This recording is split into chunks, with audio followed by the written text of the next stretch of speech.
The rain taps against my window, creating little rivers that distort the Seattle skyline beyond. I sit cross-legged on my sofa, staring at the single chocolate cupcake on my coffee table. One sad candle stands unlit in its center. 30 years old today, the big 3-0, and absolutely no one remembers. I check my phone for the 15th time in 10 minutes. No missed calls. No texts. Just the blank screen reflecting my face back at me. The clock on my wall clicks to 8 p.m. with a quiet finality. Something inside me deflates. It's official now. My milestone birthday has come and gone, without a single acknowledgement from the people who gave me life. I unlock my phone and open Instagram, knowing it's emotional self-sabotage. My thumb scrolls almost involuntarily until I find what I'm looking for. My sister Camille's latest post. There she is, radiant at her piano recital last night, her fingers poised over the keys. 78 likes already. My mother's comment appears first. Our brilliant star. Your father and I couldn't be prouder of your magnificent performance. Dad's comment follows. That's my girl. Mozart himself would be jealous. I feel the familiar tightness in my throat.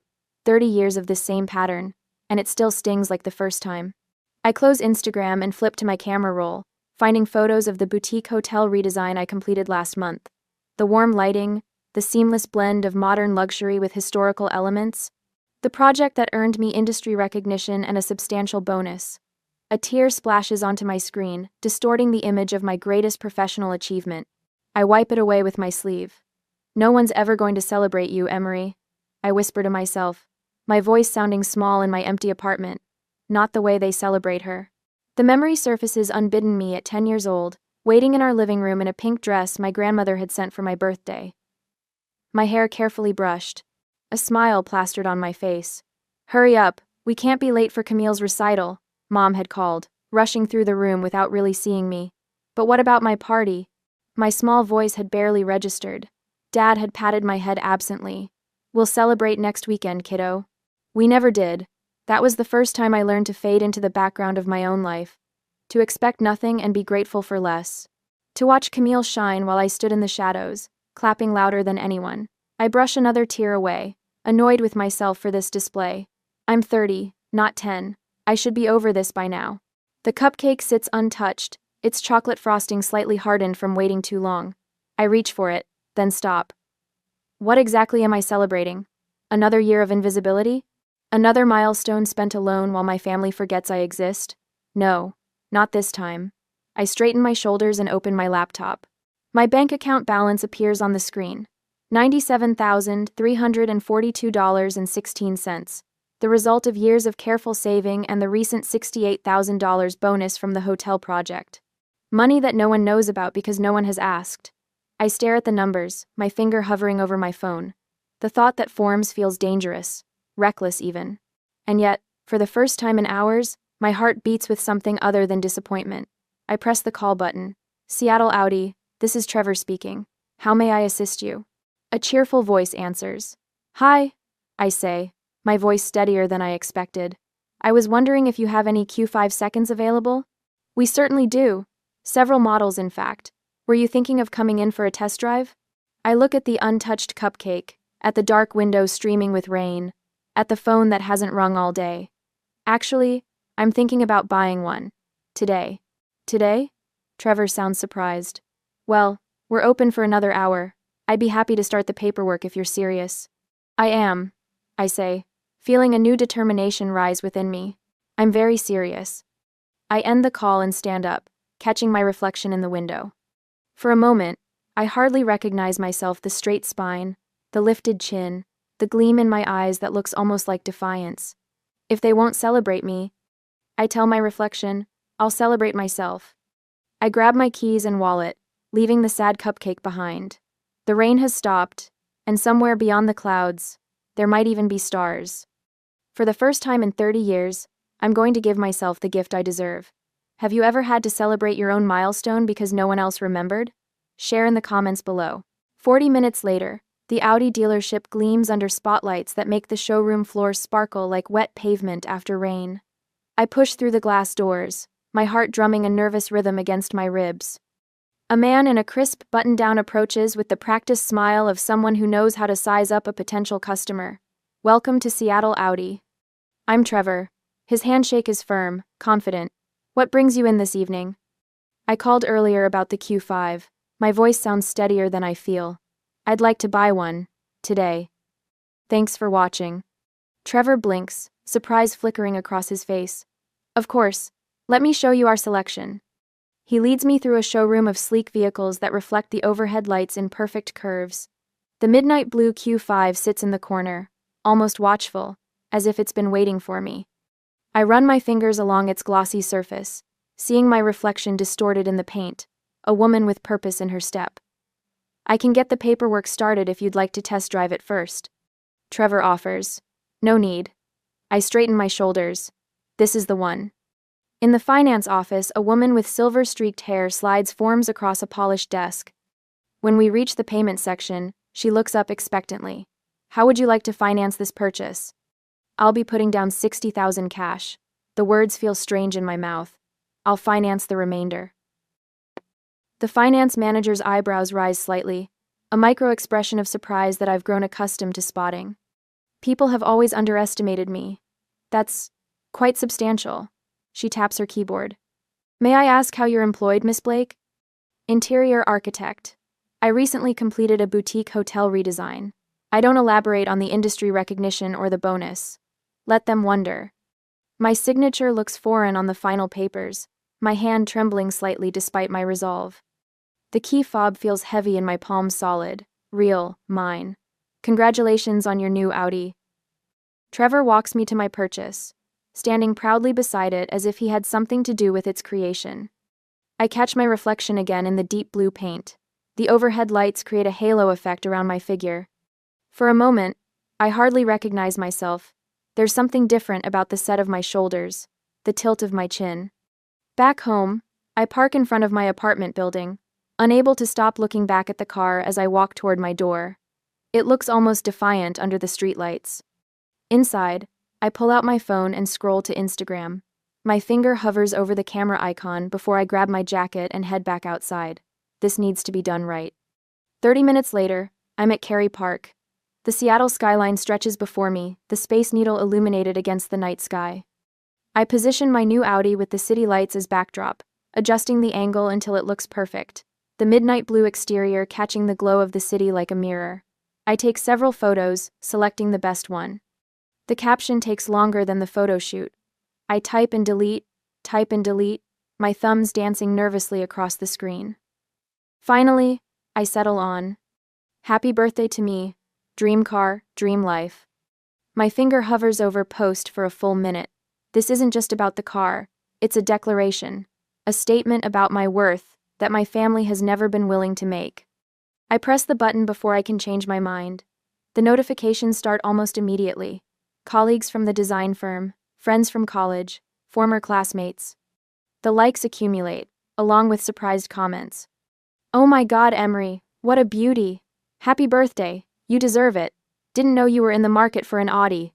Congrats. I'm savoring a moment of vindication when my phone buzzes with a call. Mother. I stare at her name on the screen for 3 rings before answering. Emery Jean Blake. My full name. Never a good sign. Where did you get that kind of money? No. Happy birthday. No. How are you? Just immediate suspicion. Hello to you too, Mom. I lean against the Audi's hood, feeling its solid presence supporting me. I earned it. That car costs more than most people make in a year. Harold, come talk to your daughter about this car she's apparently bought. I hear rustling as the phone changes hands. Emery? Dad's voice carries the same tone he used when I was 16 and came home past curfew. Is this some kind of lease arrangement? Because financially this seems... It's mine, Dad, paid mostly in cash. The words taste sweet in my mouth, from my bonus on the Fairmont project. Excess. Silence stretches between us. I can almost hear him calculating, reassessing. Well, his voice has shifted, unsure of its footing. That seems impulsive. My phone beeps with a text notification. Camille. I pull the phone away to glance at the preview. Wow, didn't think you could afford something like that. Mom and Dad freaking out, lol. The family group chat explodes seconds later. Messages pile up about my sudden extravagance and unexpected purchase. Not one message acknowledges what day at Island. Mother's voice returns to the line. We need to discuss this as a family. Dinner. Tomorrow night, 6 o'clock sharp. Is this an invitation or a summons? I ask, surprising myself with my boldness. This is family, Emery. We're concerned. I glance at my watch. 9:43 p.m. My birthday nearly over, still unacknowledged. I'll be there, I say finally. But I'll be driving myself.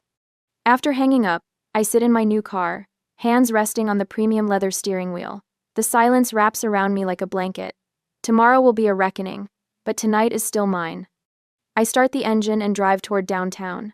The streets are quieter now, most commuters long gone. I find a small bakery near Pike Place that stays open late. The bell tinkles as I push through the door. You caught us just before closing, says a woman wiping down the counter. What can I get you? A birthday cake. The words come out softer than I intended. A small one. She shows me a simple chocolate cake with buttercream frosting. Any message? I hesitate only briefly. Happy birthday, Emery. From me to me. Her eyes meet mine with quiet understanding as she pipes the message onto the cake in elegant script. No questions asked, just a sympathetic smile as she boxes it up.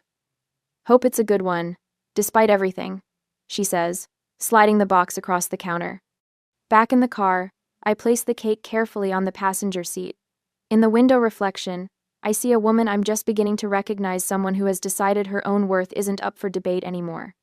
The cake sits beside me like a passenger as I navigate the rain-slicked streets, heading home to finish celebrating the birthday no one else remembered. The next evening, the tires of my new Audi crunch on the familiar gravel driveway of my parents' Bellevue home. I park deliberately beside Dad's practical sedan, the contrast between our vehicles, a physical manifestation of our differences. Through the large bay window, I catch their silhouettes, Mom, Dad, and Camille watching my arrival. Their expressions shift from judgment to surprise as they register the gleaming vehicle. I sit for a moment, hands still gripping the wheel. The cake box waits patiently on the passenger seat, its message hidden inside like a time bomb. A deep breath fills my lungs. 30 years of swallowed words press against my throat. Today is different, I whisper to my reflection in the rearview mirror. I gather the cake box and step out into the cool evening air. Mom opens the front door before I reach it. Emery! What a surprise! Her eyes dart past me to the Audi, then back to my face. Come in, dinner's almost ready. Dad stands in the foyer, arms crossed. That's quite a vehicle you've got there. Yes, at Island, I offer nothing more as I step inside, brushing past him with the cake box held carefully in front of me. Camille hovers nearby, curiosity battling with discomfort on her face. Hey, Em. Nice car. The dining room looks the same as always, the polished maple table where we've celebrated countless milestones, most of them Camille's. Crystal glasses catch the light from Mom's prized chandelier. The table is set with the good china, the kind reserved for important occasions. Never my birthdays. Merlot? Mom offers, already pouring, just water, thanks. I want a clear head for what's coming. Dad takes his seat at the head of the table, his kingdom secure. So, Emery, that car must have set you back. Financing these days is a trap, you know. Those dealers will tell you anything to get you to sign.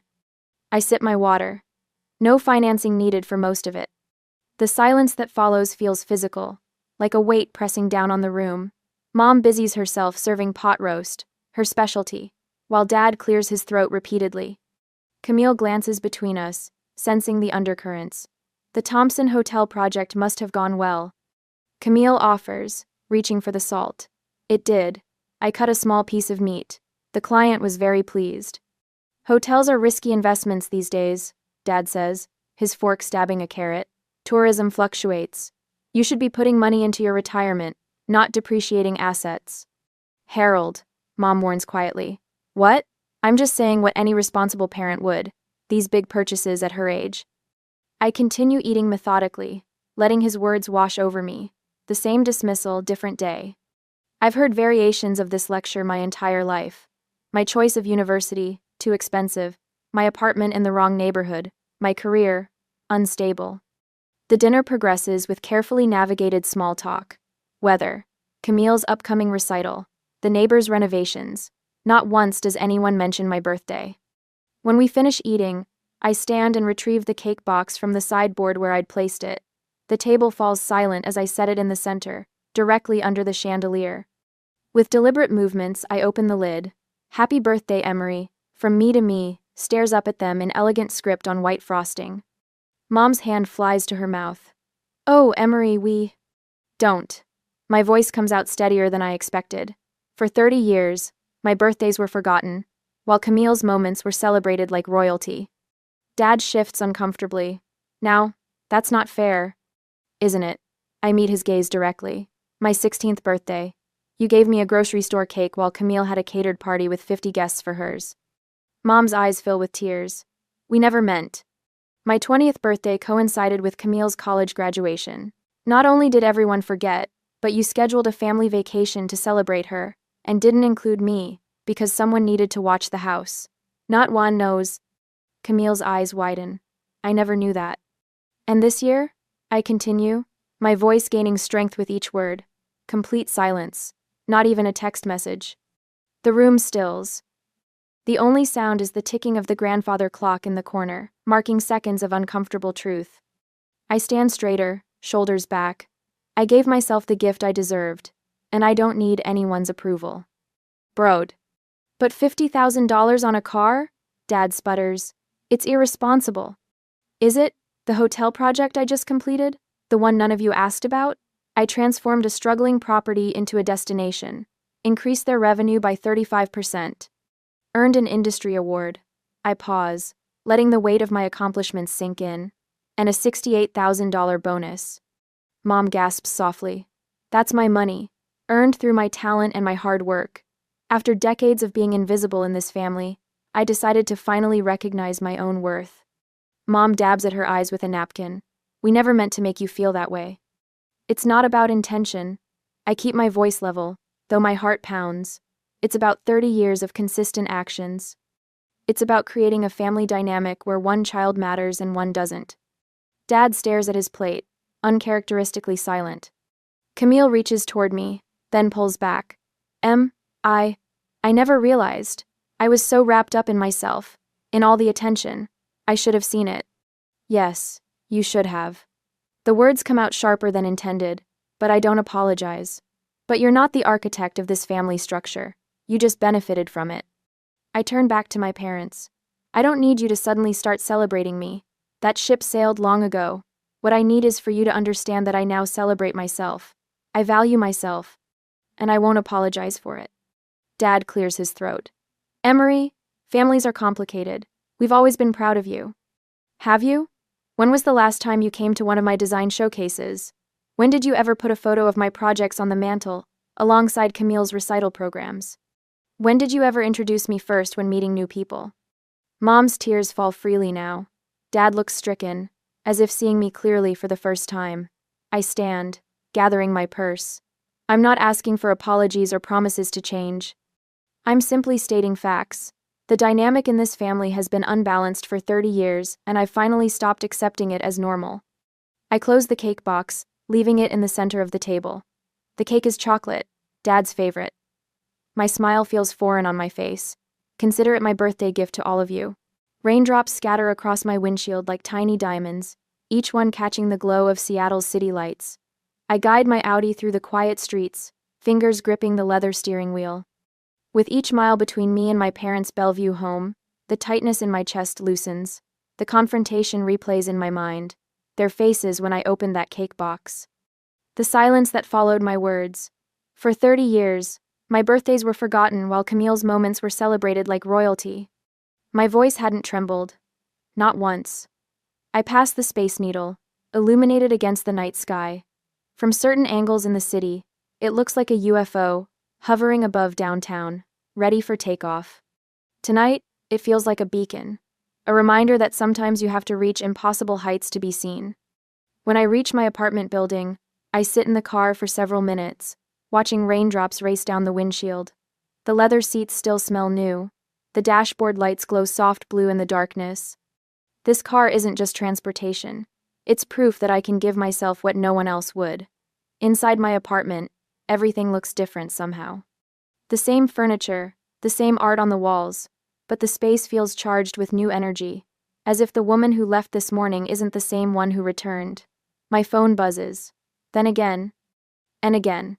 I pour a glass of wine before checking the messages. 3 from Mom, 1 from Dad, 1 from Camille. Mom's first. We never meant to hurt you like that. You have to understand. Second. Your father and I love both our girls equally. We always have. Third. Please call me back. We need to talk about this as a family. Dad's is brief and awkward. Family unity matters more than any misunderstanding. Let's not let this create a divide. Misunderstanding. As if 30 years of pattern was just a simple mix-up. I take another sip of wine and open Camille's message. Can we meet tomorrow? Just us. Coffee at Elm Street near Pike Place at 10? I stare at my sister's text for a long time. Of all the reactions I expected, Camille wanting to meet alone wasn't one of them. My thumb hovers over the screen. Finally, I type, I'll be there. To my parents, I send nothing. Morning brings a thin layer of fog hovering over Elliott Bay. I arrive at the coffee shop 10 minutes early, choosing a table by the window where I can watch for Camille. She walks in 5 minutes late, her concert pianist posture unmistakable even in casual clothes. Our eyes meet. Something in her expression makes my heart catch vulnerability I've rarely seen from my perfect sister. I got you a latte, I say as she sits down. Thanks. She wraps her hands around the mug but doesn't drink. Her voice breaks. Tears spring to her eyes. I sit perfectly still, shocked. In 30 years, I've seen Camille cry exactly twice. When she broke her wrist at 14 and feared she'd never play piano again, and when she got accepted to Juilliard. I never saw it until now. She whispers, blinking rapidly. I was so wrapped up in my own life. The confession hangs between us. The first honest words we've exchanged as adults. Did you really never notice? I ask, my voice softer than I intend. All those years? Camille looks down at her untouched coffee. I think I assumed you were fine with it. You were always there at my recitals, cheering louder than anyone. She looks up, fresh tears spilling. But no one ever came to your architecture exhibits, not even me. The admission stings, though it's nothing I didn't know. I never once stood up for you. Her voice steadies with determination. Not when Mom and Dad forgot your high school graduation party. Not when they rescheduled your college graduation dinner because of my summer concert series. She reaches for my hand across the table. I was blind to my own privilege in our family. I let her hold my hand but say nothing. What is there to say to a lifetime of being unseen? I'm so sorry, Emery. 4 simple words. Somehow they matter more coming from her than they would from our parents. Later that week, my phone rings with Mom's number. I almost let it go to voicemail, but something makes me answer. Emery, she says, her voice cautious. I was looking at your company website, the hotel redesign you did last year. It's beautiful. The compliment feels foreign coming from her. Dad calls the next day. That car, he says gruffly. It suits you. From him, it's practically a declaration of love. Camille texts more often now. She asks about my work, shares less about her own.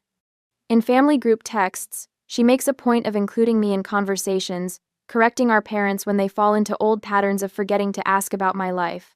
I watch these small changes with caution. 30 years of habit don't transform overnight, but something has shifted, like the first crack in a dam that has held back waters too long. In the quiet of my apartment, I run my fingers along the Audi key fob sitting on my coffee table, the talisman that broke the spell. I wonder if family relationships can truly change after decades of established patterns, or if we're just playing new roles in the same old script. The rain starts again, tapping against my windows. But tonight, it doesn't sound melancholy. It sounds like applause. A week later, the rain taps a gentle rhythm against my windshield as I drive across Lake Washington toward Bellevue. The car still smells new, a subtle leather scent that reminds me of transformation every time I slide behind the wheel. My phone buzzes with another text from Mom. The third one today. We're so looking forward to seeing you, sweetheart. Drive safely. I tap my fingers against the steering wheel, still getting used to this new version of Margot Blake, the one who remembers to text, who asks about my work, who seems genuinely interested in my existence. The invitation had appeared 3 days ago. Special family dinner on Friday, Mom had said, her voice carrying an unusual note of hesitation. Nothing fancy, just the 4 of us. I'd nearly declined. After 30 years of patterns, 6 months feels like a blink, hardly enough time to trust that anything has truly changed. But something in her voice had sounded different. Earnest. Almost nervous. So here I am, crossing the bridge that connects my new life with the old one. My redesigned apartment with its bold colors and statement furniture grows smaller in the rearview mirror. Ahead lies the familiar tree-lined street of my childhood, where I learned to disappear. I turn onto my parents' block and spot something unexpected: balloons tied to the mailbox. Blue and silver balloons dancing in the breeze. A knot forms in my throat. I park behind Dad's truck and sit for a moment, gathering myself. Through the windshield, I watch Mom peek through the living room curtains. She waves, a tentative smile on her face. The front door opens before I reach it. "Emery," Mom says, stepping forward to embrace me. Her hug lasts longer than usual, her perfume familiar yet somehow different against this new dynamic between us. "You look wonderful." "Thanks," I say, following her inside. The house smells of roasting chicken and something sweet, cinnamon maybe. "What's the occasion?" Mom's eyes dart toward the dining room. "Why don't you go see for yourself?" I round the corner and stop cold. The dining room table, normally set with simple white plates for family dinners, gleams with the good china and crystal glasses. A vase of fresh flowers sits center stage beside a large white box from Macrina Bakery. Blue and silver streamers hang from the chandelier. "Surprise," Dad says, rising awkwardly from his chair. "Better late than never, I suppose." Camille steps forward from behind him, her hands clutching a wrapped package. "Happy belated birthday, Em." I remain frozen in the doorway, unable to process the scene before me. Dad gestures toward the cake box. "Go ahead," he says, voice gruff with something that might be embarrassment. "Open it." With numb fingers, I lift the lid. Inside sits a chocolate cake with buttercream frosting, written across the top in elegant blue script. "Happy belated 30th birthday, Emery." "I know we can't undo the past," Dad continues, eyes fixed somewhere over my shoulder. "But your mother and I have been doing some thinking. About how we've—" He pauses, searching for words. "Not been as attentive as we should have been." The understatement hangs in the air between us. 30 years of forgotten birthdays, overlooked achievements, and invisible accomplishments, reduced to not being attentive. Camille steps forward, pressing her gift into my hands. "Open mine first." Inside the wrapping paper, I find a sleek black frame. Behind the glass is a professional photograph of the hotel lobby. I redesigned the project that earned me that bonus, that gave me the courage to buy my car, that changed everything. Beside the photo is the review from Seattle Architecture Monthly, praising the bold vision and flawless execution. "I had it printed and framed," Camille says, watching my face. "I thought maybe you could hang it in your office." "Thank you," I whisper, genuinely touched by her thoughtfulness. This island, perfect. We sit down to dinner, the conversation stilted but sincere. Mom serves my favorite chicken marsala, something she's made countless times for Camille but rarely for me. Dad asks about my current projects with awkward interest.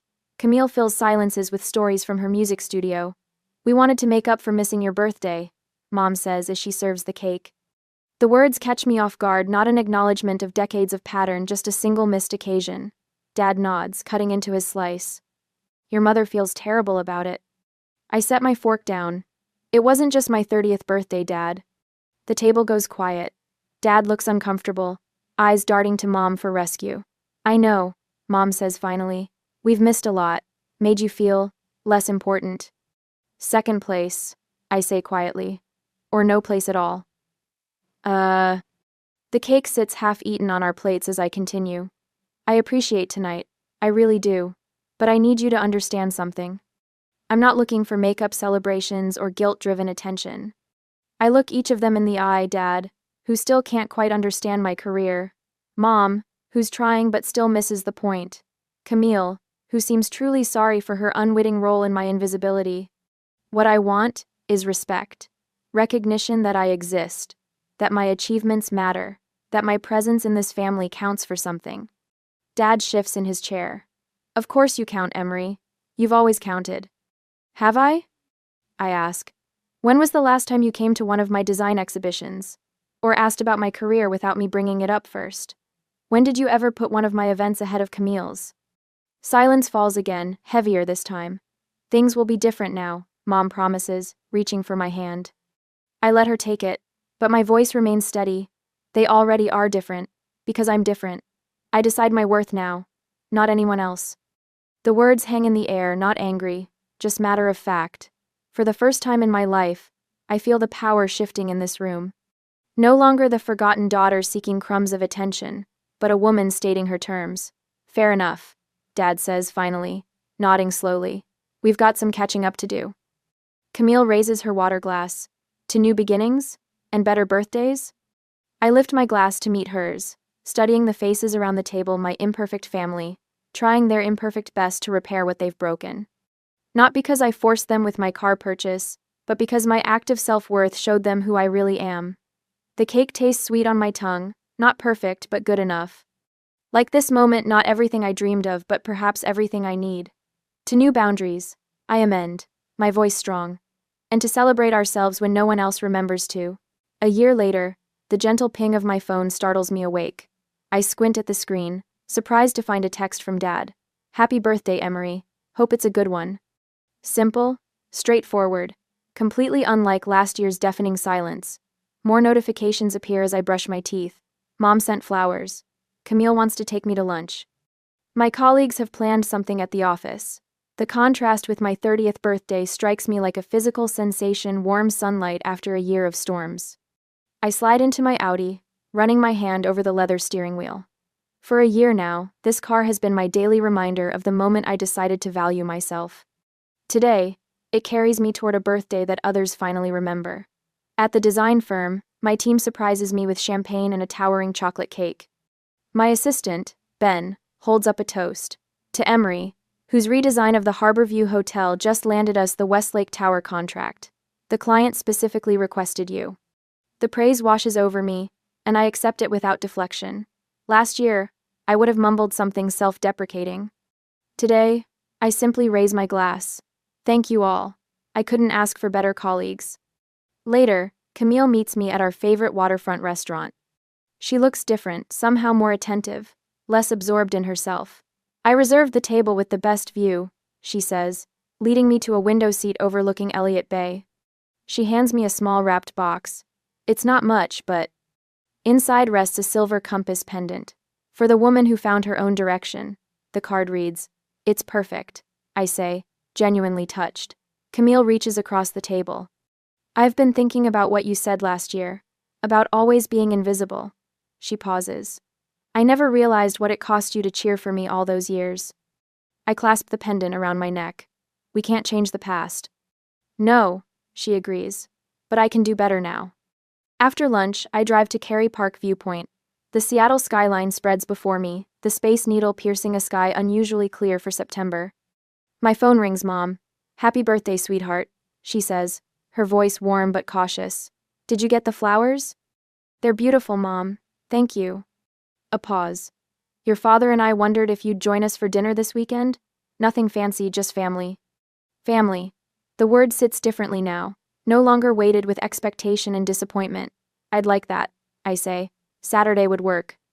The invitation hangs between us, not a demand disguised as a question, but a genuine request. The subtle shift feels monumental. Back home, a package waits outside my apartment door. Camille's handwriting. I carry it inside, peeling back the brown paper to reveal a handmade scrapbook. Page after page documents moments I thought no one had noticed: my college graduation, my first design award, newspaper clippings about the Harborview project. A note falls from between the pages. I see you now. I'm sorry it took so long. I trace my fingers over a photo of myself standing beside my Audi, taken the day I bought it. The moment I stopped waiting for validation and claimed it for myself. Opening my desk drawer, I remove a recent photo me with my design team at the hotel opening. I carefully paste it into the scrapbook, completing the chronicle of my journey. The afternoon light slants through my window, as I consider my evening plans. Mom and Dad's dinner invitation. A birthday gathering friends have organized at Elliott's Oyster House. Both options remain open, neither carrying the weight of obligation. For the first time, the choice is truly mine. Whatever I decide, I'll celebrate on my own terms.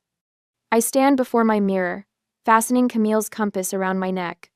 My reflection shows a woman who finally understands that her worth never depended on family recognition. It was always there, waiting to be claimed. My car keys glint on the counter, catching the light. The Audi wasn't just a purchase, it was a declaration.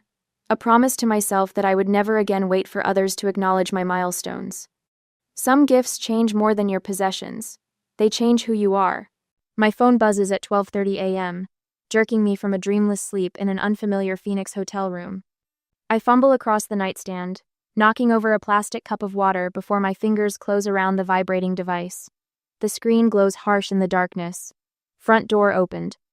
My stomach drops as I sit bolt upright, fully awake now. The smart home alert stares back at me, matter of fact, as if it hasn't just sent ice water through my veins. I'm 800 miles from home on a work trip, and according to my security system, someone just walked through my front door. I swipe through to the app, fingers trembling slightly, checking for other notifications.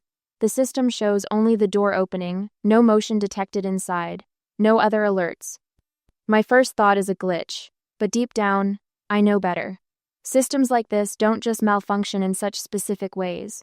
Only one other person has keys to my house, my mother, Carol. She stopped by 3 days ago to water my plants while I'm away. There's no reason for her to be there at midnight. My phone buzzes again with a text. For a split second, I think it's Carol explaining herself, but it's just my coworker confirming tomorrow's client meeting. I set the phone down, but sleep feels impossible now. The next morning, a text from my mother arrives as I'm getting dressed. "Everything's fine, honey. Double-checked yesterday." I stare at those words, the casual timestamp of yesterday, contradicting what my security system reported. She hasn't been to my house in the middle of the night, at least not according to her. This isn't the first time I've caught my mother in a lie. Growing up, Carol had a habit of borrowing my things without asking: clothes, jewelry, even money from my first waitressing job. "We're family," she'd say whenever I confronted her.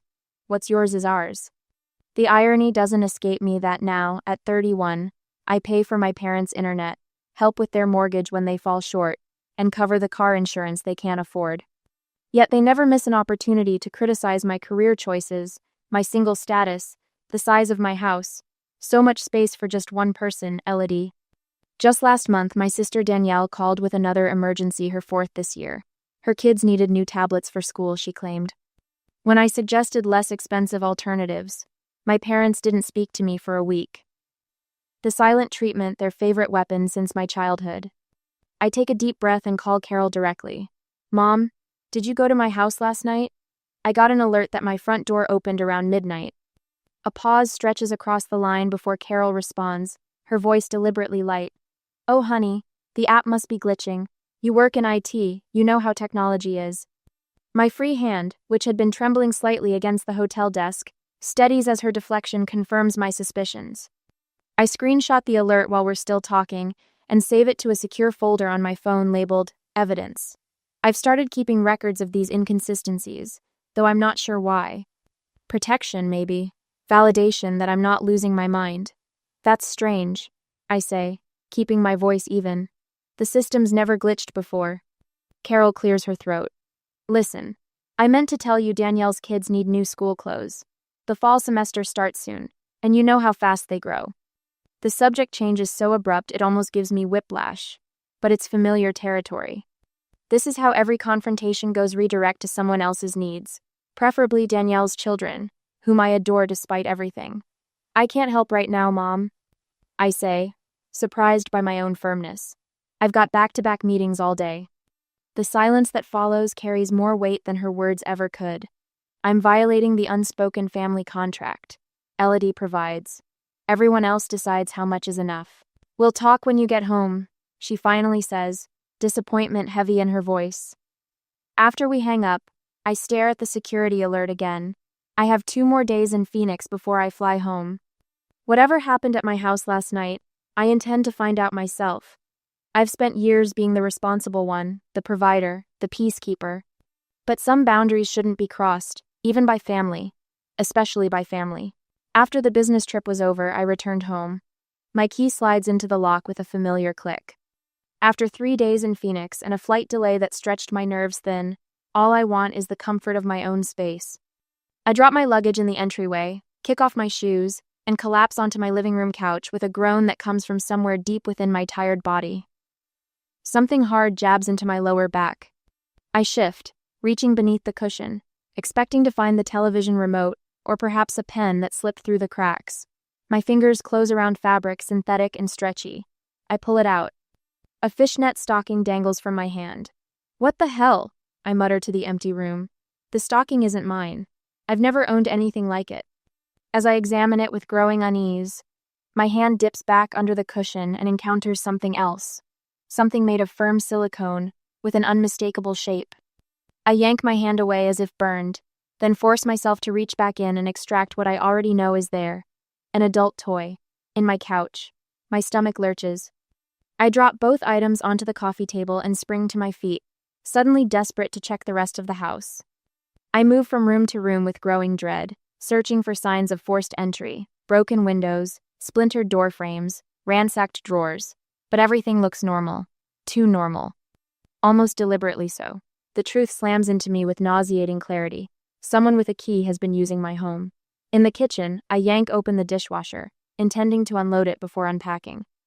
3 wine glasses stand in the top rack, each bearing a distinct crescent of lipstick in various shades. I never wear lipstick. I live alone.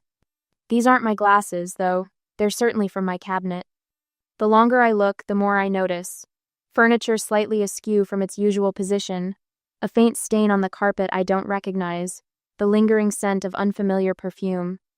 Each discovery sends another pulse of violation through me. On the counter near the fruit bowl, a small stack of business cards catches my eye. They're cream-colored with a minimalist design, a simple circle in burgundy with the words Renewal Circle beneath it. I flip one over and my breath catches. The handwriting on the back is unmistakable. Carol's looping cursive noting dates and times. Tuesdays 8 p.m. and special session, Friday 10 p.m. My mother's handwriting. My mother's gatherings. In my house without my knowledge. I move toward my bedroom, dreading what I might find but needing to know. The pillows on my bed are arranged differently than how I left them. I always place them symmetrically, but now they're casually tossed against the headboard. The duvet is perfectly smoothed, neater than I typically make it. In the master bathroom, I find a receipt tucked behind the tissue box. Sunrise cleaning service, scheduled for tomorrow, 2 p.m. I didn't schedule any cleaning service. Someone has been intimate in my personal space, my sanctuary. The thought makes my skin crawl. This isn't just about unauthorized entry. It's about what they've done here, who they've brought, what activities they've conducted in my most private spaces. I sink onto the edge of my bathtub, mind racing through potential damages, thefts, or legal liabilities. What if someone was injured here? What if illegal activities took place? My name is on the deed, the mortgage, the insurance policy. The emotional toll hits me in waves. This betrayal comes from the very person I financially support, the mother who criticizes my life choices while apparently exploiting my absence. If Carol would do this, what else might she be hiding? How long has this been happening? Most unsettling of all, strangers have been in my home. They know my layout, my belongings, my private spaces. They've seen my family photos, used my shower, slept in my bed. The thought makes me shudder. I straighten, a sudden clarity cutting through the fog of betrayal. My IT background has prepared me for this moment without my realizing it. Within an hour, I've ordered cloud-connected cameras with motion detection and night vision. The small devices can be discreetly installed in common areas, sending alerts directly to my phone. As I place the order for overnight delivery, a question plagues me. Should I confront my mother immediately with what I've found, risking her denial and cover-up? Or should I gather more evidence first, knowing each day might mean more strangers in my home? What would you do when the person you're supposed to trust most has betrayed your confidence? I stare at my phone, thumb hovering over Carol's contact information, and make my decision. A week after the cameras arrived and were installed, I went on another business trip. On Tuesday, the first camera alert pings at 2 in the afternoon. Carol enters through the front door, glancing over her shoulder before stepping inside. I watch from my hotel room, laptop balanced on my knees, as my mother moves through my living room with the confidence of ownership. She straightens picture frames, I purposely left at slight angles before leaving town. Waters the plants that don't need watering. Opens my curtains wider, adjusts my throw pillows, and repositions my coffee table books into a perfect fan pattern. The familiarity of her movements tells me this isn't her first unauthorized visit. Checking on things, huh? I mutter to the screen, watching her meticulous preparations. The next evening brings a flurry of alerts that pull me from a client dinner. I excuse myself, claiming a work emergency, and duck into the restaurant's quiet hallway to watch my security feed. 6 people I've never seen before follow Carol through my front door, each carrying duffel bags. 2 women bring bottles of wine. A tall man hauls what looks like folding massage tables. My stomach clenches as they make themselves at home. One woman immediately dims my living room lights while another connects her phone to my speaker system. Soft music fills my house as these strangers begin rearranging my furniture, pushing my sofa against the wall and rolling up the area rug. I lean against the restaurant wall, legs suddenly wobbly as I watch a man I've never met, casually moving my grandmother's antique side table to make room for whatever they're setting up. Everything okay? My client appears beside me, concern etched on his face. Fine, I lie, forcing a smile. Just a small issue with my home security system. Small issue. As if watching strangers make themselves comfortable in my personal space is a minor inconvenience, like finding ants in the kitchen. Back in my hotel room that night, I can't tear my eyes from the live stream. A woman lounges on my couch wearing only a silk robe, while others walk around in various states of undress. They touch my things, drink from my glasses, leave lipstick marks on my wine stems. One man picks up the framed photo of my college graduation and examines it before setting it face down on the shelf. Sleep becomes impossible. During my presentation the next morning, I stumble over basic information I've presented dozens of times. Numbers blur on spreadsheets. Client questions require repeated clarification. My boss shoots concerned glances my way when I lose my train of thought mid-sentence. "Are you coming down with something?" he asks during our lunch break. What would I even say?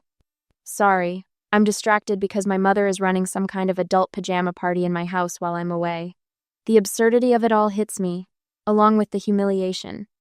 Who could I possibly tell? My friends would be horrified not just at Carol's behavior, but at my inability to establish basic boundaries with my own mother. That evening brings the most devastating footage yet. Carol stands by my front door, accepting cash from each person who enters.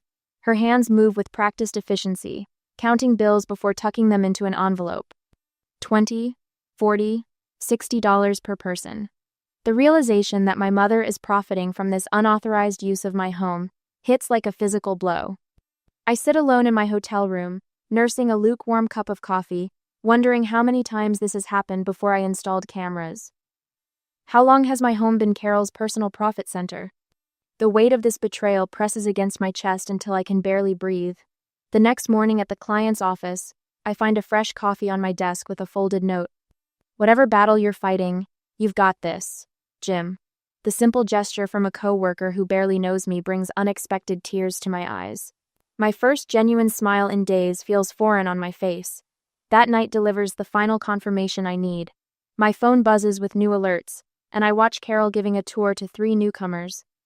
They move through my living room into my dining room, then my kitchen. I increase the volume to catch her words. My daughter has no idea, Carol says with a dismissive wave. She's always working, hardly uses this beautiful home anyway. Such a waste for just one person. One of the guests asks a question I can't quite hear. 3 bedrooms, 2 baths. Carol answers proudly, as if she's the realtor who sold it. The master suite has the most wonderful soaking tub, perfect for our relaxation exercises. My fingers shake as I reach for my phone, but not from fear or uncertainty. Something inside me solidifies into resolve.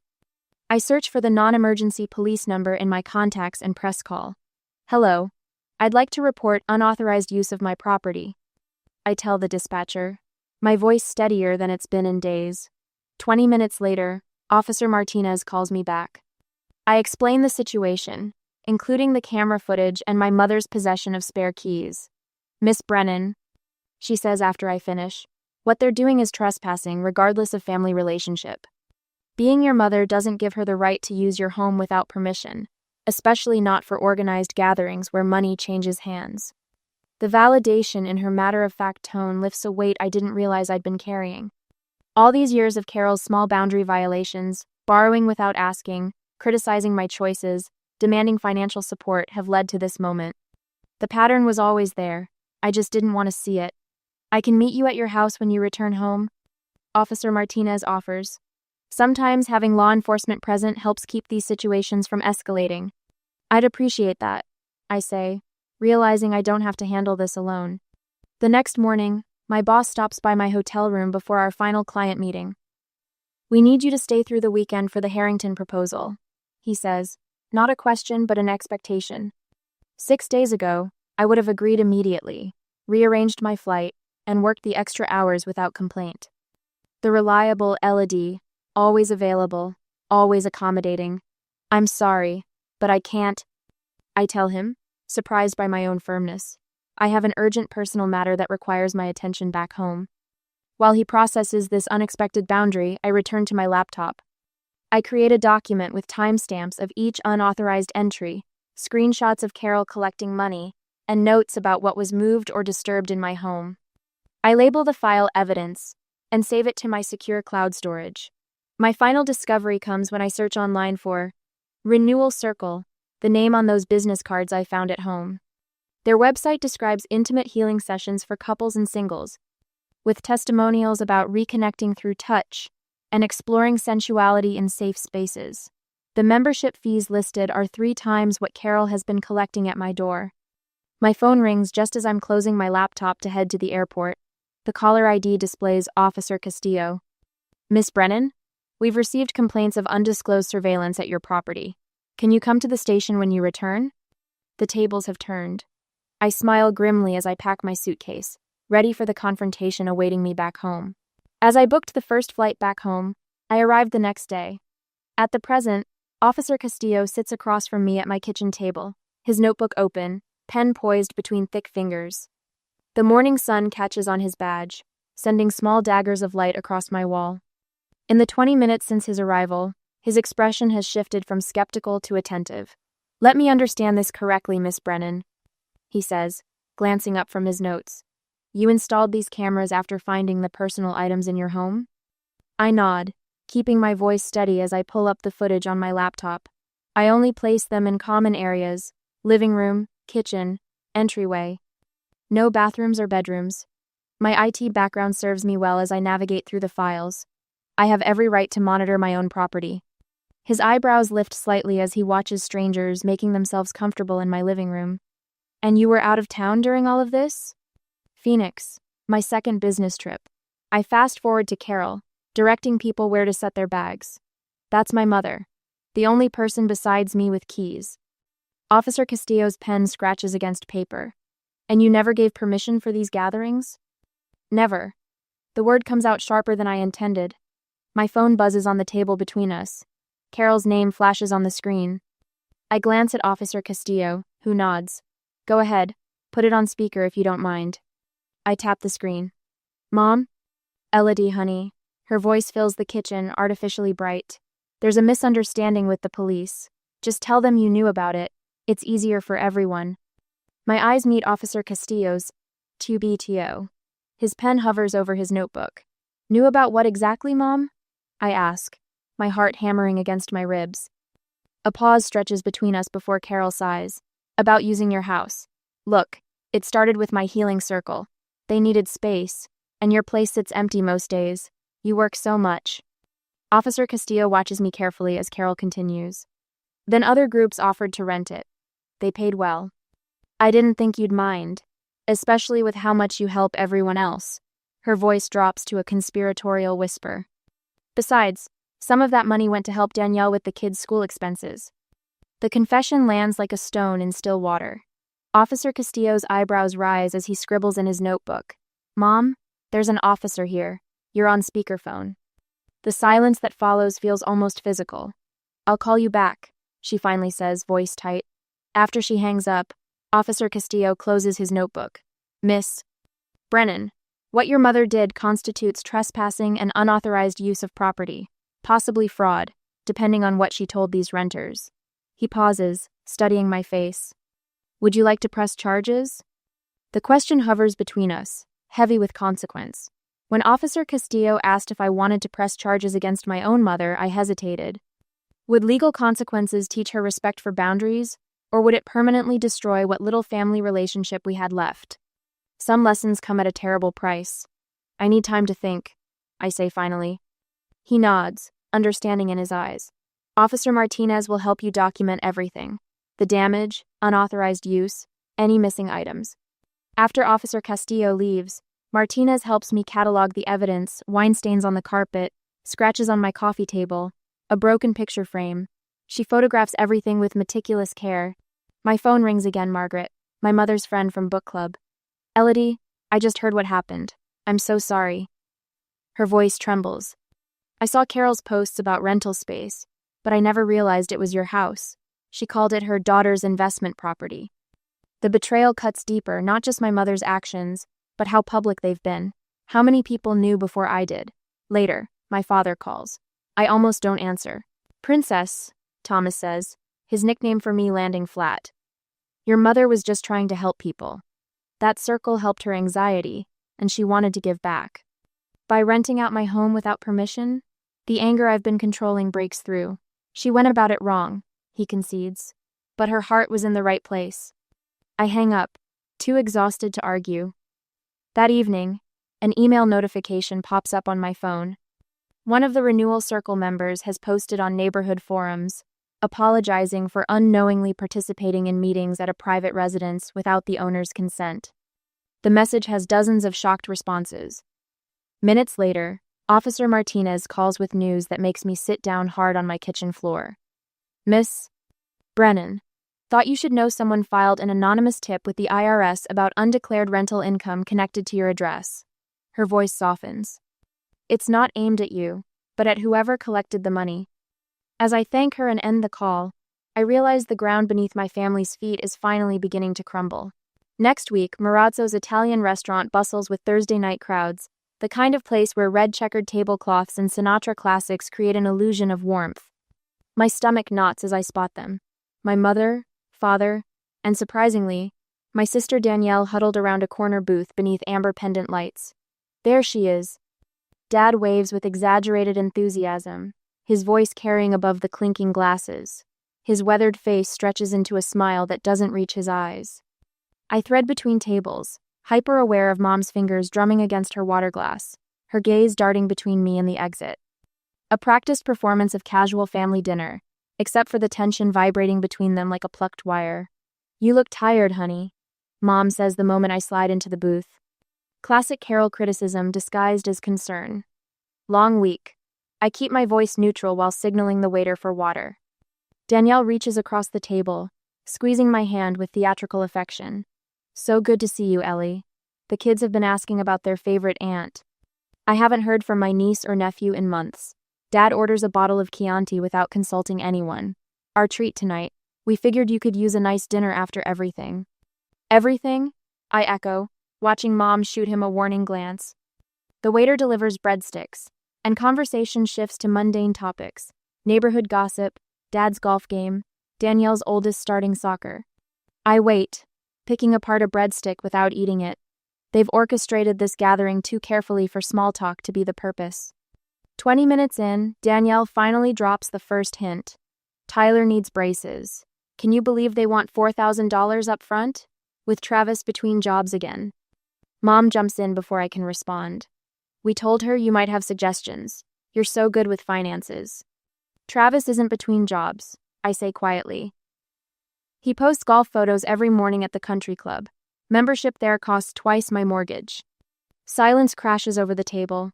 Dad's fork freezes halfway to his mouth. That's different, Danielle sputters. Networking is part of his job search. Mom leans forward, voice dropping. Elodie, we're family. Families help each other. Her eyes darken with desperation. We needed the money for Danielle's mortgage. The bank sent final notices. There it is, the confession wrapped in justification. So you rented out my house. The words hang between us, undeniable now. Dad attempts recovery. Your mother's renewal circle just needed space temporarily.